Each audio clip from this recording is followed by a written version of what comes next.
लीजिए सुनिए मुंशी प्रेमचंद के लिखे कथा संग्रह मानसरोवर 8 की कहानी नमक का दारोगा, मेरी यानी समीर गोस्वामी की आवाज में।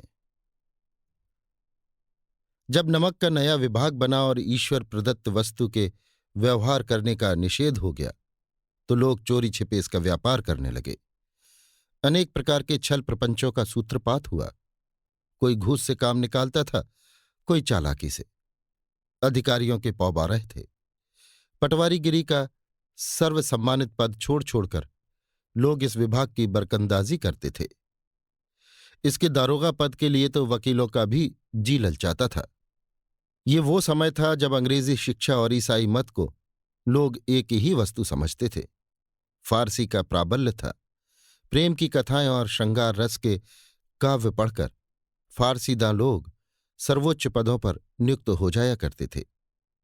मुंशी वंशीधर भी जुलेखा की विरह कथा समाप्त करके शीरी और फरहाद के प्रेम वृत्तांत को नल और नील की लड़ाई और अमेरिका के आविष्कार से अधिक महत्व की बातें समझते हुए रोजगार की खोज में निकले।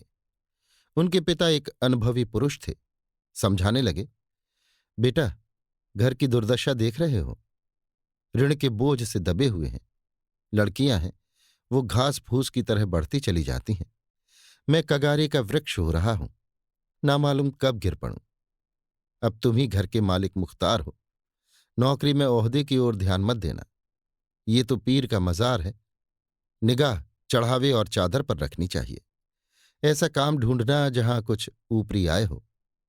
मासिक वेतन तो पूर्णमासी का चांद है जो एक दिन दिखाई देता है और घटते घटते लुप्त हो जाता है।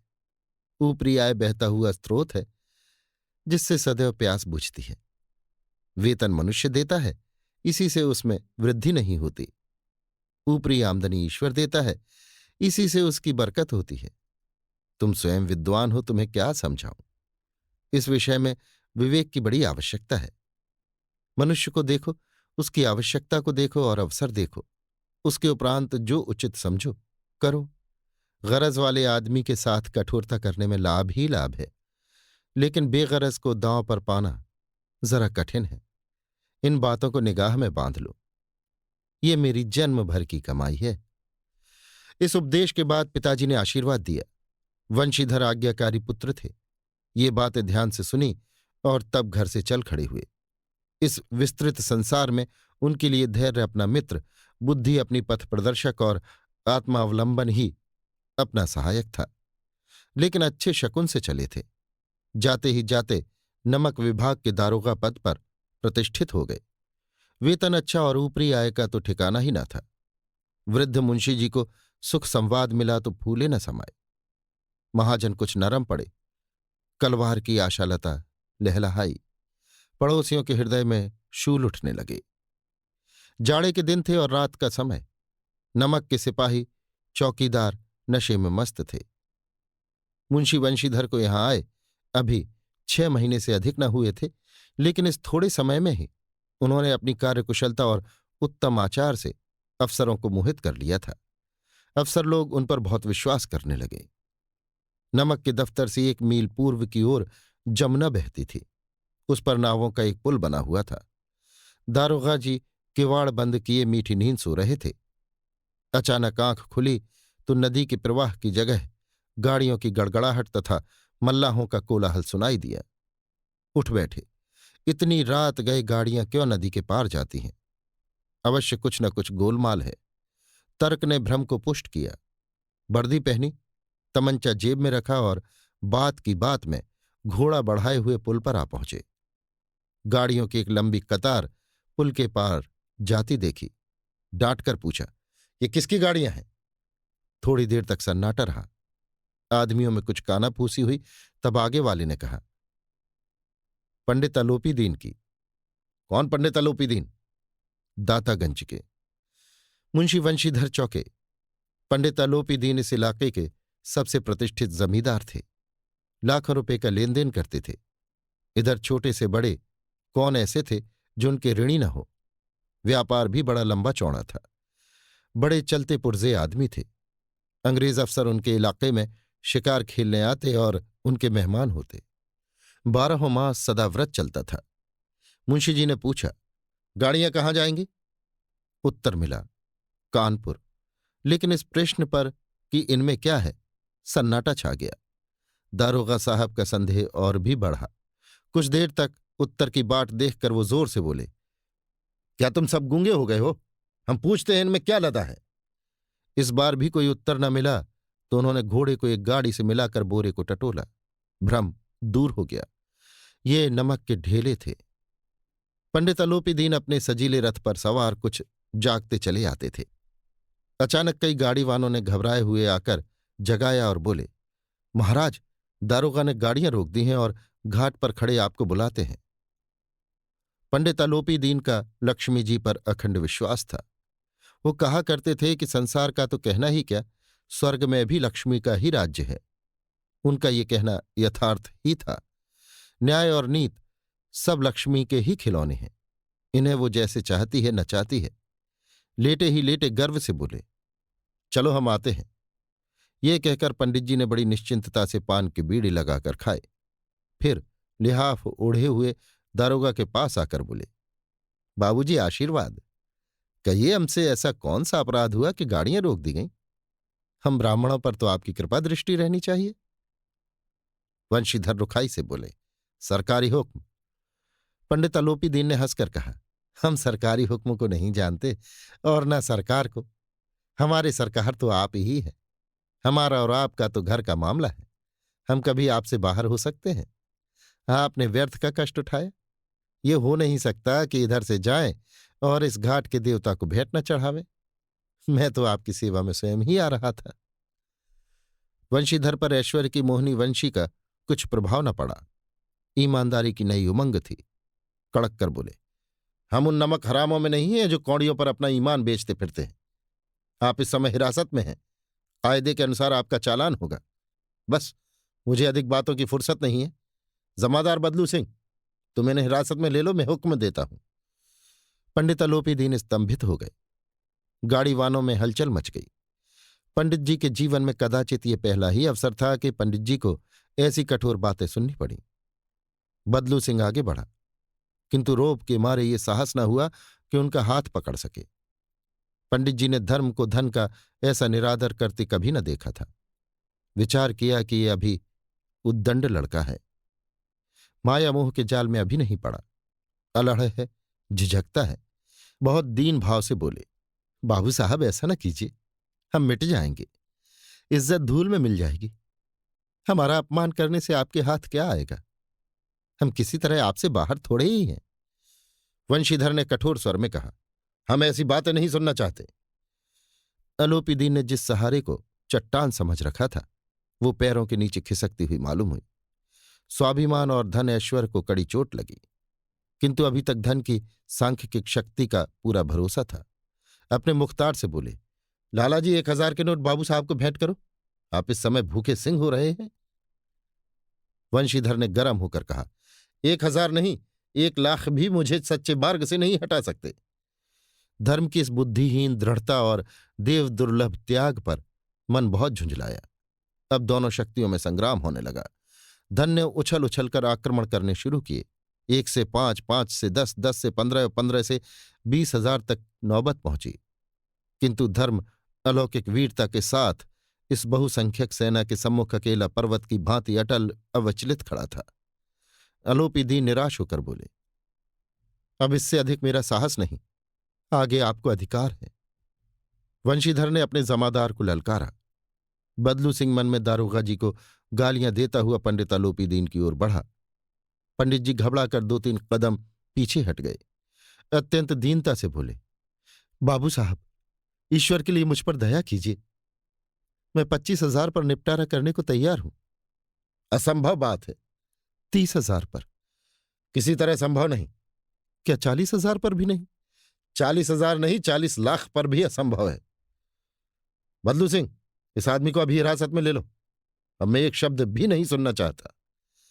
धर्म ने धन को पैरों तले कुचल डाला। अलोपी दीन ने एक हष्टपुष्ट मनुष्य को हथकड़ियां लिए हुए अपनी तरफ आते देखा। चारों ओर निराश और कातर दृष्टि से देखने लगे। इसके बाद एकाएक मूर्छित होकर गिर पड़े। दुनिया सोती थी पर दुनिया की जीभ जागती थी। सवेरे देखिए तो बालक वृद्ध सबके मुंह से यही बात सुनाई देती थी। जिसे देखिए वही पंडित जी के इस व्यवहार पर टीका टिप्पणी कर रहा था।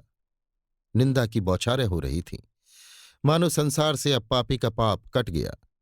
पानी को दूध के नाम से बेचने वाला ग्वाला, कल्पित रोजनामचे भरने वाले अधिकारी वर्ग, रेल में बिना टिकट सफर करने वाले बाबू लोग, जाली दस्तावेज बनाने वाले सेठ और साहूकार, ये सब के सब देवताओं की भांति गर्दनें चला रहे थे। जब दूसरे दिन पंडित आलोपी दीन अभियुक्त होकर कांस्टेबलों के साथ हाथों में हथकड़ियां, हृदय में ग्लानि और शोभ भरे लज्जा से गर्दन झुकाए अदालत की तरफ चले तो सारे शहर में हलचल मच गई। मेलों में कदाचित आंखें इतनी व्यग्र न होती होंगी। भीड़ के मारे छत और दीवार में कोई भेद न रहा। किंतु अदालत में पहुंचने की देर थी। पंडित आलोपी दीन इस अगाध वन के सिंह थे। अधिकारी वर्ग उनके भक्त, अमले उनके सेवक, वकील मुख्तार उनके आज्ञापालक और अर्दली चपरासी तथा चौकीदार तो उनके बिना मूल के गुलाम थे। उन्हें देखते ही लोग चारों तरफ से दौड़े। सभी लोग विस्मित हो रहे थे। इसलिए नहीं कि आलोपी दीन ने क्यों ये कर्म किया, बल्कि इसलिए कि वो कानून के पंजे में कैसे आए। ऐसा मनुष्य जिसके पास असाध्य साधन करने वाला धन और अनन्य वाचालता हो, वो क्यों कानून के पंजे में आए। प्रत्येक मनुष्य उनसे सहानुभूति प्रकट करता था। बड़ी तत्परता से इस आक्रमण को रोकने के निमित्त वकीलों की एक सेना तैयार की गई। न्याय के मैदान में धर्म और धन में युद्ध ठन गया। वंशीधर चुपचाप खड़े थे। उनके पास सत्य के सिवा कोई बल न था, न स्पष्ट भाषण के अतिरिक्त कोई शस्त्र। गवाह थे किंतु लोभ से डवाडोल। यहां तक कि मुंशी जी को न्याय भी अपनी ओर से कुछ खिंचा हुआ दीख पड़ता था। वो न्याय का दरबार था, परंतु उसके कर्मचारियों पर पक्षपात का नशा छाया हुआ था। किंतु पक्षपात और न्याय का क्या मेल। जहां पक्षपात हो वहां न्याय की कल्पना भी नहीं की जा सकती। मुकदमा शीघ्र ही समाप्त हो गया। डिप्टी मजिस्ट्रेट ने अपनी तजवीज में लिखा, पंडित आलोपी दीन के विरुद्ध दिए गए प्रमाण निर्मूल और भ्रमात्मक हैं। वो एक बड़े आदमी हैं। ये बात कल्पना के बाहर है कि उन्होंने थोड़े लाभ के लिए ऐसा दुस्साहस किया हो। यद्यपि नमक के दारोगा मुंशी वंशीधर का अधिक दोष नहीं है, लेकिन ये बड़े खेद की बात है कि उसकी उद्दंडता और विचारहीनता के कारण एक भले मानुस को कष्ट झेलना पड़ा।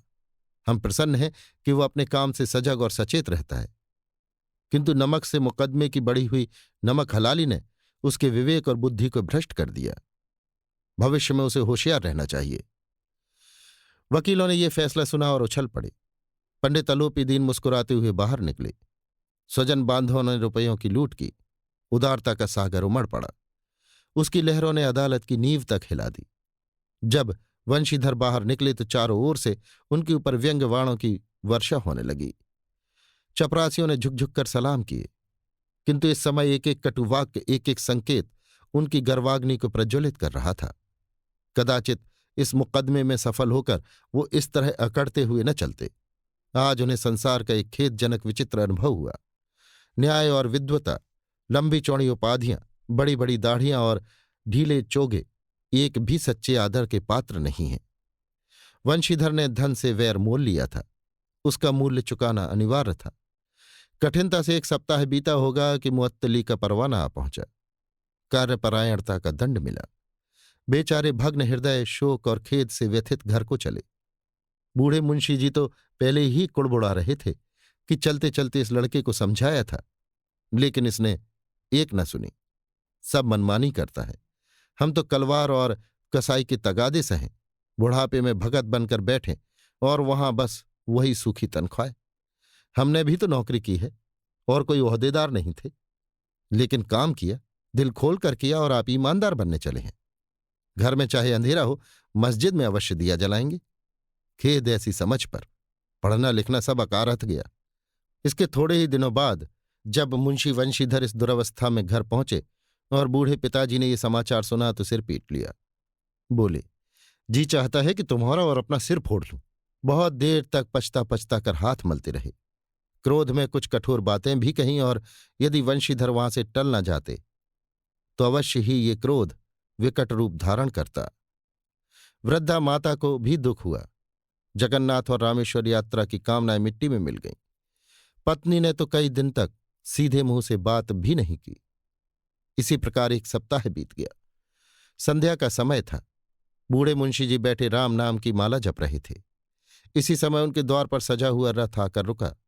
हरे और गुलाबी पर्दे, पचहिए बैलों की जोड़ी, उनकी गर्दनों में नीले धागे, सींगे पीतल से जड़ी हुई, कई नौकर लाठियां कंधों पर रखे साथ थे।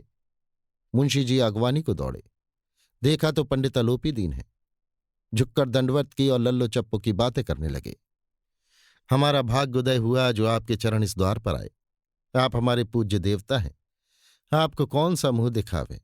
मुंह में तो कालिख लगी हुई है, किंतु क्या करें, लड़का अभागा कपूत है, नहीं तो आपसे क्यों मुंह छिपाना पड़ता। ईश्वर निसंतान चाहे रखे, पर ऐसी संतान न दे। अलोपी दीन ने कहा, नहीं भाई साहब, ऐसा न कहिए। मुंशी जी ने चकित होकर कहा, ऐसी संतान को और क्या कहूं। अलोपी दीन ने वात्सल्यपूर्ण स्वर में कहा, कुल तिलक और पुरुषों की कीर्ति उज्ज्वल करने वाले संसार में ऐसे कितने धर्मपरायण मनुष्य हैं जो धर्म पर अपना सब कुछ अर्पण कर सके। पंडित अलोपी दीन ने वंशीधर से कहा, दारोगा जी, इसे खुशामद न समझिए। खुशामद करने के लिए मुझे इतना कष्ट उठाने की जरूरत न थी। उस रात को आपने अपने अधिकार बल से मुझे अपनी हिरासत में लिया था, किंतु आज मैं स्वेच्छा से आपकी हिरासत में आया हूं। मैंने हजारों रईस और अमीर देखे, हजारों उच्च पदाधिकारियों से काम पड़ा, किंतु मुझे परास्त किया तो आपने। मैंने सबको अपना और अपने धन का गुलाम बनाकर छोड़ दिया। मुझे आज्ञा दीजिए कि आपसे कुछ विनय करूं। वंशीधर ने अलोपी दीन को आते देखा तो उठकर सत्कार किया, किंतु स्वाभिमान सहित। समझ गए कि ये महाशय मुझे लज्जित करने और जलाने आए हैं। क्षमा प्रार्थना की चेष्टा नहीं की, वरन उन्हें अपने पिता की ये ठकुर सुहाती की बात असहसी प्रतीत हुई। पर पंडित जी की बातें सुनी तो मन की मैल मिट गई। पंडित जी की ओर उड़ती हुई दृष्टि से देखा, सद्भाव झलक रहा था। गर्व ने अब लज्जा के सामने सिर झुका दिया। शर्माते हुए बोले, ये आपकी उदारता है जो ऐसा कहते हैं। मुझसे जो कुछ अविनय हुई है उसे क्षमा कीजिए। मैं धर्म की बेड़ी में जकड़ा हुआ था, नहीं तो वैसे मैं आपका दास हूं। जो आज्ञा होगी वो मेरे सिर माथे पर। अलोपी दीन ने विनीत भाव से कहा, नदी तट पर आपने मेरी प्रार्थना नहीं स्वीकार की थी, किंतु आज स्वीकार करनी पड़ेगी। वंशीधर बोले, मैं किस योग्य हूं, किंतु जो कुछ सेवा मुझसे हो सकती है उसमें त्रुटि ना होगी। अलोपी दीन ने एक स्टाम्प लगा हुआ पत्र निकाला और उसे वंशीधर के सामने रखकर बोले, इस पद को स्वीकार कीजिए और अपने हस्ताक्षर कर दीजिए। मैं ब्राह्मण हूं, जब तक ये सवाल पूरा न कीजिएगा द्वार से न हटूंगा। मुंशी वंशीधर ने उस कागज को पढ़ा तो कृतज्ञता से आंखों में आंसू भर आए। पंडित अलोपी दीन ने उनको अपनी सारी जायदाद का स्थायी मैनेजर नियत किया था। 6,000 वार्षिक वेतन के अतिरिक्त रोजाना खर्च अलग, सवारी के लिए घोड़ा, रहने को बंगला, नौकर चाकर मुफ्त। कंपित स्वर में बोले, पंडित जी, मुझमें इतनी सामर्थ्य नहीं कि आपकी उदारता की प्रशंसा कर सकूं, किंतु मैं ऐसे उच्च पद के योग्य नहीं हूं। अलोपी दीन हंसकर बोले, मुझे इस समय एक अयोग्य मनुष्य की ही जरूरत है। वंशीधर ने गंभीर भाव से कहा, यो मैं आपका दास हूं। आप जैसे कीर्तिवान सज्जन पुरुष की सेवा करना मेरे लिए सौभाग्य की बात है, किंतु मुझमें न विद्या है, न बुद्धि, न वो स्वभाव जो इन त्रुटियों की पूर्ति कर देता है। ऐसे महान कार्य के लिए एक बड़े मर्मज्ञ अनुभवी मनुष्य की जरूरत है। अलोपी दीन ने कलमदान से कलम निकाली और उसे वंशीधर के हाथ में देकर बोले, ना मुझे विद्वता की चाह है, न अनुभव की, न मर्मज्ञता की, न कार्यकुशलता की। इन गुणों के महत्व का परिचय खूब पा चुका हूं। अब सौभाग्य और सुअवसर ने मुझे वो मोती दे दिया है जिसके सामने योग्यता और विद्वता की चमक फीकी पड़ जाती है। ये कलम लीजिए, अधिक सोच विचार न कीजिए, दस्तखत कर दीजिए। परमात्मा से यही प्रार्थना है कि वो आपको सदैव वही नदी के किनारे वाला बेमुरव्वत, उद्दंड, कठोर परंतु धर्मनिष्ठ दारोगा बनाए रखे। वंशीधर की आंखें डबडबा आईं। हृदय के संकुचित पात्र में इतना एहसान न समा सका। एक बार फिर पंडित जी की ओर भक्ति और श्रद्धा की दृष्टि से देखा और कांपते हुए हाथ से मैनेजरी के कागज पर हस्ताक्षर कर दिए। अलोपीदीन ने प्रफुल्लित होकर उन्हें गले लगा लिया। अभी आप सुन रहे थे मुंशी प्रेमचंद के लिखे कथा संग्रह मानसरोवर 8 की कहानी नमक का दारोगा, मेरी यानी समीर गोस्वामी की आवाज में।